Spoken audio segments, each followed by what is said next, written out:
Как ни банальной кажется эта истина, но книга была, есть и остается главным источником знаний. Еще в древности люди выражали свои эмоции в наскальных рисунках и помещали их там, где они хранились бы века. Отсюда стремление сохранить. Записанное передается от поколения к поколению, а с ними и опыт, накопленный предками на протяжении многих веков. Таким вот храмом, в котором хранится память человеческая, и была Республиканская библиотека имени Чехова, или Чеховка, с легкой руки жителей Чечни. Сегодня она носит имя великого чеченского писателя Абузара Айдамирова. Это Национальная библиотека Чеченской Республики. Но между этими двумя названиями прошла целая жизнь. Открытая в 1904 году на пожертвование граждан, она живет вот уже 110 лет. И в канун юбилея с добрыми пожеланиями всенародно любимой библиотеки мы решили окунуться в историю. Библиотека – это бесценное богатство любого народа. А библиотека – это не только книги, это не только возможность приобщиться к мировой культуре. Там кипела жизнь творческая интеллигенция. Я помню свои молодые годы, мы собирались там, проводили обсуждение разных книг. И сегодня, когда уже мы на новом этапе, Академия наук тесно сотрудничает с библиотекой, мы проводим там конференции, круглые столы, обсуждения, презентации разных книг. Я хотел бы от души поздравить весь коллектив Национальной библиотеки и весь чеченский народ с этим прекрасным юбилеем. Дай Бог им успехов в творчестве, здоровья и удачи. А вот у нынешнего директора библиотеки до сих пор свежи впечатления от первого посещения Чеховки. Моя любовь, так будем говорить, к Чеховке началась, когда я была в 9 классе. И нам задали в школе сочинение на тему Островского «Гроза». И пришлось прийти в библиотеку, записаться. И я на всю жизнь запомнила вот то впечатление, которое у меня оставило это посещение. Это была комната, там было огромное количество каталогов, каталожных ящиков. И там сидела женщина, которая быстро сориентировалась в этом огромном, я не знаю, обилии этих ящиков. Она быстро подобрала мне список литературы и отправила меня к библиотекарю. Это было запомнившееся на всю жизнь впечатление, и я тогда подумала, можно ли было когда-нибудь и мне вот так же очень быстро сориентироваться в этих ящиках, потому что их было настолько много. Библиотека объединяла людей разных профессий и читательских вкусов. Сюда приходили все, с академиков до студентов и школьников. Здесь царила особая атмосфера. Здесь приобщались к мировой культуре, встречались и даже устраивались чьи-то судьбы. Она была эпицентром добра и интеллекта. Чеховка для многих, и в том числе для меня, было место там, где можно было встретить людей, которых известных, потому что первый раз Раису Ахматову я увидела в стенах библиотеки Чехова. Это тоже мне очень сильно запомнилось, и очень часто любила ходить туда. Потеря этого огромного книжного сокровища, вот в фонде которого было более 2,5 миллиона книг, это невосполнимая утрата не только для библиотеки, в том числе и для республики, да, наверное, и потеря и для Северного Кавказа, и для Российской Федерации, поскольку в фондах библиотеки были редкие, патентные были издания. Этот фонд, конечно, представлял большую ценность для всей, будем так можно говорить, России. На вопрос, жив ли дух той старой Чеховки, поскольку здесь работают люди, связавшие свою жизнь с ней более 40 лет назад, мы услышали. Предвыборная программа первого президента Ахмата Хаджи Кадырова, кстати, в качестве своих основополагающих приоритетных направлений ставила возрождение национальной библиотеки. Это было в его программе. Когда Рамзан Ахматович Кадыров стал воплощать идеи Ахмата Хаджи Кадырова, конечно, он тоже понимал, что это настолько значимо, ценно и весомо. И поэтому можно говорить, что заслуга Национальной библиотеки, что так быстро переехала в новое здание, это, безусловно, главы Чеченской Республики. Известный библиограф, без чьих именных указателей мы уже просто не можем обходиться, известна своей преданностью книжному миру. Я пришла в библиотеку 12 июля 1971 году. Для меня это было гордо, так сказать, что я работаю именно в этой библиотеке. В библиотеке работают люди, я скажу, энтузиасты, люди, которые в первую очередь любят книги, то есть литературу, любят свой край. Мы сегодня всеми силами стараемся уделять больше внимания читателю, отвечать его запросам, приобщать его к чтению, чтобы меньше наши дети, внуки сидели за компьютерами, а больше общались, чувствовали в руках живую книгу. В лихие годы, когда первый президент сплотил вокруг себя людей доброй воли, у Чеховки появился шанс возродиться. В октябре 2013 года наша библиотека стала носить имя великого писателя, народного писателя нашей республики Абузара Айдамирова. Это для нас большая честь. Я бы хотела пожелать молодым людям, я бы хотела пожелать своим студентам, коллегам не прерывать вот этого вот единения с книгой, вот этого чтения, наслаждения чтением, потому что ничем невозможно измерить то, что дает нам хорошая, содержательная, добротная книга. Кадры для Чеховки черпались тут же в культпросвет-училище среди выпускников. Это для меня было что-то недосягаемое. После окончания культпросвета я не думала, что я буду работать такого уровня библиотеки. И вот на экзаменах председателем комиссии была директор этой библиотеки, это Габисова Тамара Пацевна.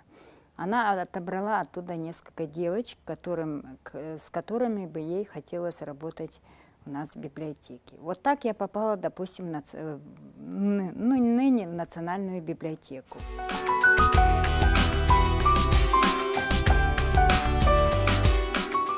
Известный историк Супян Магомадов подтверждает дружбу Академии с библиотекой и впервые публично выражает признание своему предмету любви. Представьте себе 17-летнего юношу, который, идет, по скверу Чехова. Для меня это вообще интересно было. Я впервые попал в этот сквер, наткнулся на фонтан, и я стоял спиной, по всей видимости, к библиотеке Чехова. И когда развернулся, я изумился. Это было такое красивое здание, такое великолепие, что я сразу влюбился. Ну и, естественно, когда подошел уже к этой библиотеке, эти колонны, они, греческого стиля, эти колонны. И когда зашел, совершенно другая аура, совершенно другое мировосприятие у меня, миропонимание. И на первом этаже тогда заходился краеведческий отдел, если мне память не изменяет, в это время в этом отделе работала и Зарема Мусаева, и Зура Берсанова. Они показали мне, где можно посмотреть краеведческую литературу, и впервые я здесь, можно сказать, вошел в мир науки. С потерей фонда до сих пор трудно смириться тем, кто знал, насколько уникальные издания находились в ней. Конечно, для того, чтобы сегодня в библиотеке были читатели, нужно создавать новые формы общения, новые формы обслуживания читателей. И с этой целью сегодня, например, в библиотеке национальной более 50 компьютеров, которые сегодня для пользователей библиотеки. Сегодня к услугам читателей это интернет, где они могут воспользоваться. К услугам читателей электронные читальные залы. К услугам будет электронная библиотека. Это все в перспективе, это все сегодня есть. Это над этим сегодня руководство работает, чтобы для читателей это сегодня было доступно. Прижизненное издание классиков, Коран XVII века, старинная Библия, она вобрала в себя все культуры. Допустим, завтра, как говорил Лихачев, если погибнут все, какая-то катастрофа, а библиотеки останутся, значит, история будет жить. Там были прижизненные издания академические, допустим, Толстого, Коран был. Мы в первую очередь им рады, но я вам хочу сказать, что у нас молодежь читает сейчас много.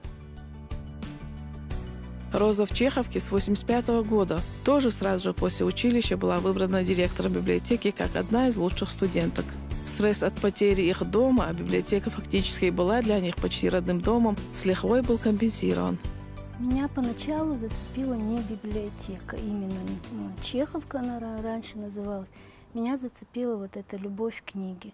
У меня я проживала в селе, и дорога домой, когда оканчивалось занятие, дорога домой вела через библиотеку. Я всегда заходила каждый день в сельскую библиотеку.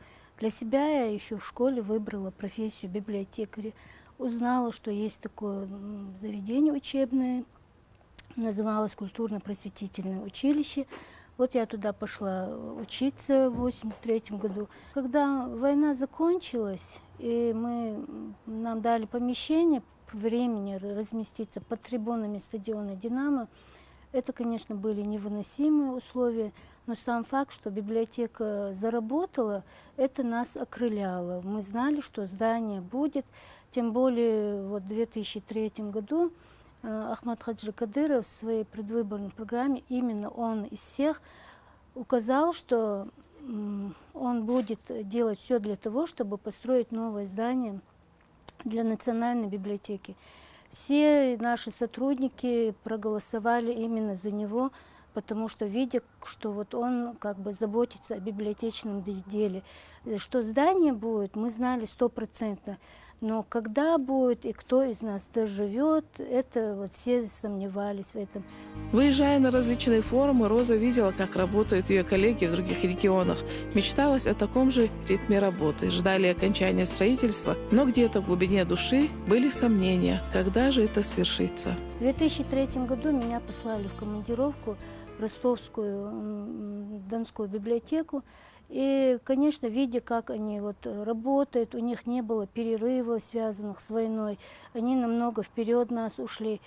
Конечно, с какой-то стороны была зависть, профессиональная зависть. И я там, когда разговаривала с ними, единственное, я сказала, что мечта моя, чтобы мы заработали в таком же режиме, ритме, как они.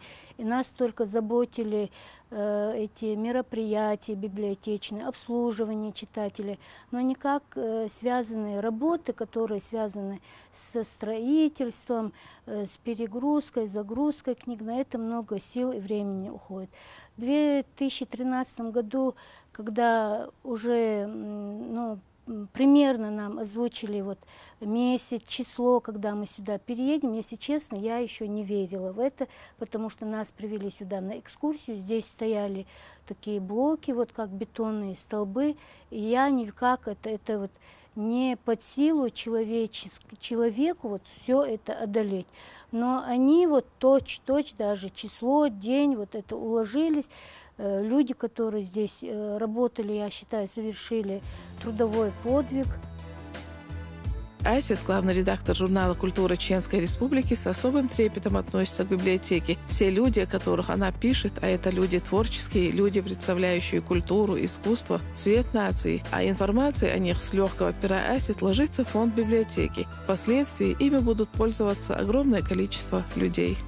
Мне нравится фраза «храм знаний», «храм книги». Я помню свои впечатления от посещения библиотеки в детстве. Тогда не было ни медресе не было, ни мечети не было. Но когда я заходила в библиотеку, действительно испытывала настоящий трепет. И я росла в религиозной семье, и мать говорила, что если нет возможности изучать ислам, то надо постигать другие науки, что это очень высоко ценится в исламе. Амирханова Ася вспоминает о том, что первое посещение библиотеки впечатлило ее, и, будучи студенткой, приходя сюда, испытывала робость, попадая в этот неизведанный книжный мир. Боялись сказать лишнее слово, нам казалось, что мы так мало знаем, и все, кто работает в этой библиотеке, они настолько грамотны, настолько эрудированы, что боялись ошибиться в чем-то. И вот этот момент как-то пронесла через всю жизнь, и знаю, что вот приходят, которые студенты, учащиеся, я увижу их в вестибюле и стараюсь им помочь, потому что знаю, они пасуют, как говорится, вот когда заходят в библиотеку и думают, как обратиться, как спросить, потому что были моменты такие, вот заходили ребята, студенты, ну, и я им подробно объясняю, на этом этаже там национальный краеведческий отдел, на этом это, ой, спасибо, говорит, он саха аркиншки, мы говорю, и вот стараешься поддержать, поэтому чего уж, чтобы даться ахки в библиотеке. Ася всегда приветливо встретит и поможет. Доброжелательность – это визитная карточка сотрудников библиотеки.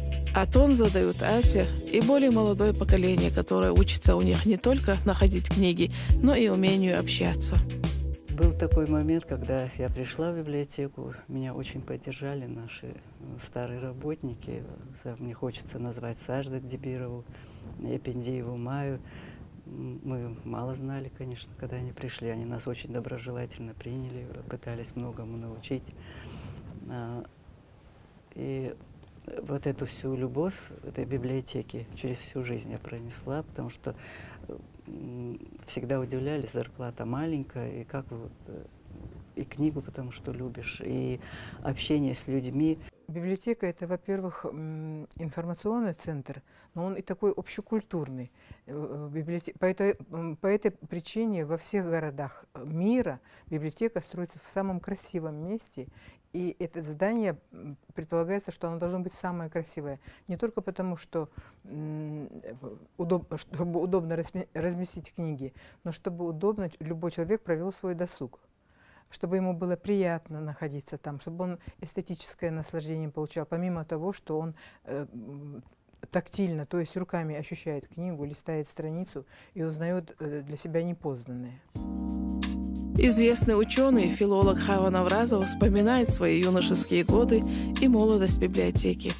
Мы приходили в библиотеку на целый день. Все выходные дни мы проводили в этой библиотеке. И целый день в этой библиотеке можно было найти занятия по душе. У меня ностальгия по этой библиотеке в том плане, что очень много людей бывало в библиотеке. Ее напутствия так же ценны, как и наука, которой она занимается вот уже более четверти века. Я бы хотела читателям библиотеки пожелать умения ценить книгу при всей нашей информатизации, при всей нашей глобальности, при всей нашей компьютеризации. Книга не заменит ничто. Вот когда ты после работы садишься, взяв в руки томик или своего любимого поэта, или начинаешь перечитывать своего любимого писателя, или вдруг находишь что-то новое вот в череде книг, которые появляются в продаже и так далее. Вот это щемящее чувство единения с этой книги, с героями этой книги, оно ничем не заменить. Сацита Исраилова – уникальный человек. Расхожая фраза из истории о том, что все дороги ведут в Рим, перефразируя, применима и к ней. Журналисты со всей республики идут к ней за информацией, документами, за видео и фотоархивами.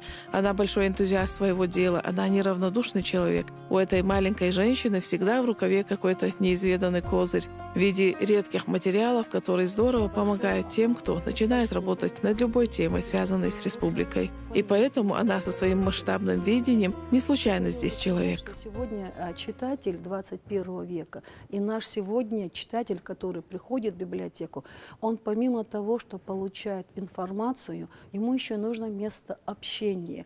И вот именно это место общения мы сегодня пытаемся для них создать. Я до сих пор каждый день, когда вот захожу сюда, думаю, надо же, и дожила, и мечта сбылась. Ну что еще надо? Вот с такими мыслями это начинается мой каждый трудовой день. Настал день собирать камни, и многие сегодня от души поздравляют родную библиотеку, носящую имя великого сына чеченского народа. Будучи настоящим интеллектуалом, эрудитом и патриотом, само имя Абузара Айдамирова будет для Национальной библиотеки символом успеха и процветания. Сацита Исраилова тоже большой энтузиаст, очень любит свое дело и инициативный человек. И вот сейчас очередной юбилей коллектив встречает под ее руководством. Я им всем желаю всех благ, исполнения всех их желаний. И главное, чтобы сюда вернулись тысячи читателей, которыми когда-то гордилась Чеховка. В эти юбилейные дни я хочу от всей души поздравить коллектив Национальной библиотеки с юбилеем. Возраст библиотеки небольшой, 110 лет – это небольшой возраст. Есть библиотеки с большими возрастами, но сегодня эта библиотека является очагом культуры нашей республики. И хочу от всей души поздравить коллектив библиотеки с юбилеем и пожелать им благополучия, ясного неба над головой и прекрасных читателей. Я хочу пожелать и читателям, и работникам библиотеки, во-первых, вдохновения творческого, во-вторых, тяги к книге, в-третьих, умных собеседников в лице новых и новых произведений. Вот с таким настроением встречает свой 111-й год жизни Национальная библиотека Чеченской Республики. Попутного ей ветра.